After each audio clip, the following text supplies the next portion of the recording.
guys, it's Megan. Thanks for joining me for another Quick Tip Tuesday.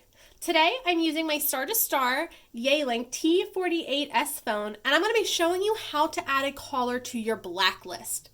Now, when you add a caller to your blacklist, that means anytime that number tries to call you, your phone will not ring.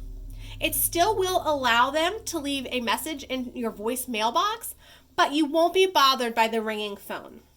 And it's pretty simple to do this from your history. We're going to go to our history button down below here and select that. And then we can scroll through our history until we find the number that we'd like to add. Once you've found it, press the I or info button next to it. You'll notice up here there's an option for blacklist. We're going to select that. And you can review the information here. It's important to note that when you look at the number, you want to make sure that the 1 before the area code is added or it won't work. Sometimes it doesn't show up and you have to add it yourself.